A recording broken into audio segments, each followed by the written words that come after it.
Proverbs 18:21 simply says, the tongue holds the power of life and death.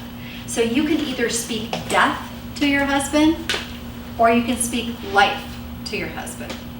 And that might sound kind of dramatic, but I think it's really true. Mm-hmm. We either speak death kind of words, condemning, words that cause him to just shut down and feel more like a failure or withdraw and maybe medicate his emotional pain through addictions and all sorts of stuff, right? Or we speak life to our men and we tell them, you can do it, I believe in you, I'm behind you, I see the good qualities in you, I see that God has created a great heart in you. I mean, we get to speak life into our men, and then they step up and almost like, it becomes almost like a self-fulfilling prophecy, like where you're speaking that encouragement into them and they like step into it. That's speaking life into your husband. When God first kind of gave me the idea to start Squadron of Sisters, the very first thing I felt like he told me was this really weird phrase.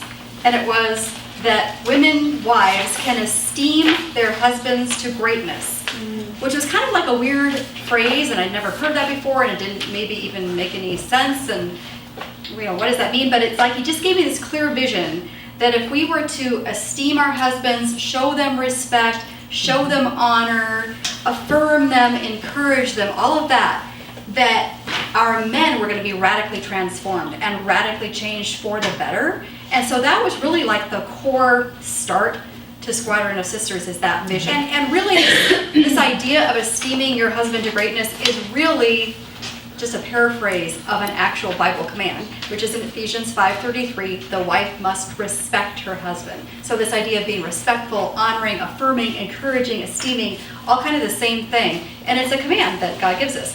Now this idea of showing respect, even when your husband falls just a tiny bit short of perfection, or maybe a lot short of perfection, is kind of hard sometimes. It's a difficult concept. We tend to believe that respect is a feeling.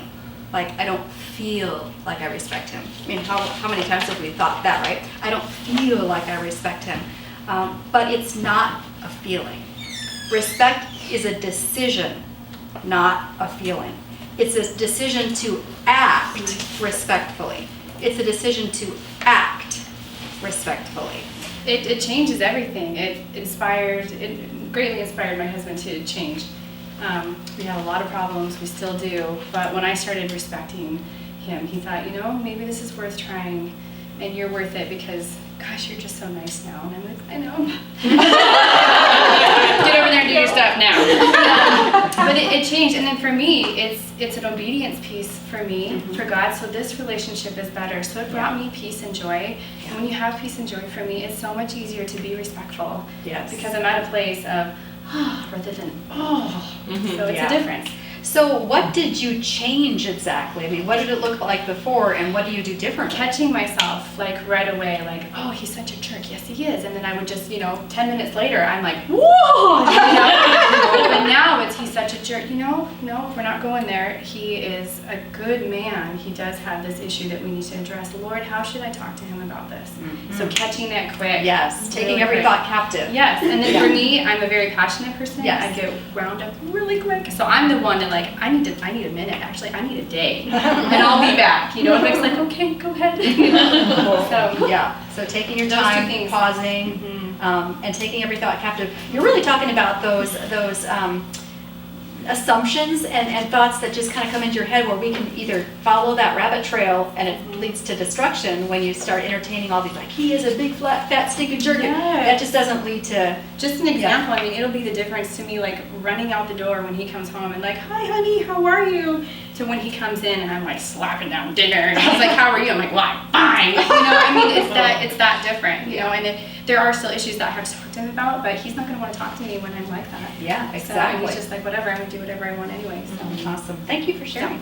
And now he's like, when you communicate with me, you think it's so bad, but honestly, because you are so like quiet and you're just really gentle, and it was the way that you approached me about that. He goes, I just want to listen and figure out how to help.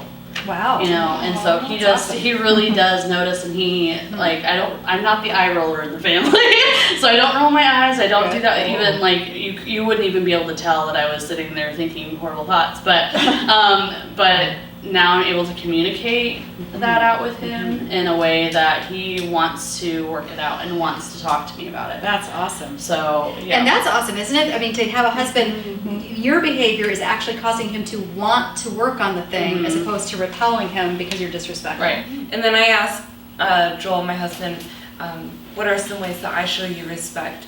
And he said, you've really improved on when you're talking to, or when I'm talking to you, you just stop what you're doing and you listen. Because I'm a very ADD person, and I'll see a bird. And then he's like, babe, are you listening? I'm like, yeah, what? He's like, what did I just say? I'm like, But so now I really make a conscious effort to just pause and listen and engage. Yeah. And That's awesome. then, so he feels good about that. And How have you've attended off and on when you're in town, and so you've probably heard this topic of respect before. How has it impacted your marriage? Well, we've had a rough marriage, and there have been years of disrespect, really deep disrespect, because there were disrespectful things going on. Yeah.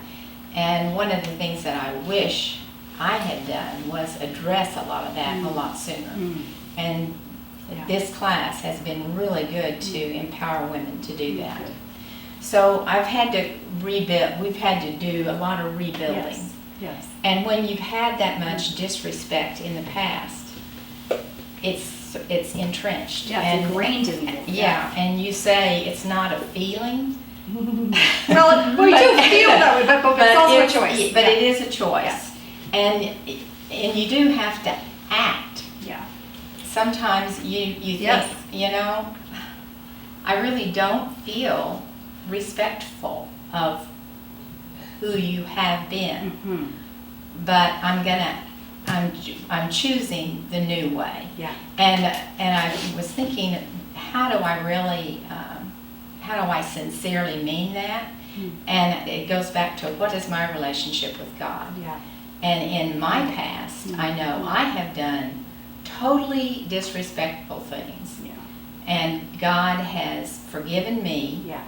and He looks at me as a new creation. And that's the way I need to look at my husband. That's awesome. Even though he has done very disrespectful things, I forgive him Yeah. and look at him in a new way, so that those disrespectful things can hopefully fade into the distance. Not that you can ever Forget. forget. Yeah.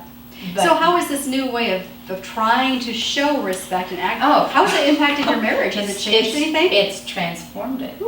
Yeah, it's a totally different than it was. And you were the one that made a change. You decided to act respectful, and it changed your marriage. Yeah, I would say it started with some confrontation, Well, addressing yes. the disrespectful behaviors, and then Yeah. Awesome. Thank you so much. Ooh, that gives hope.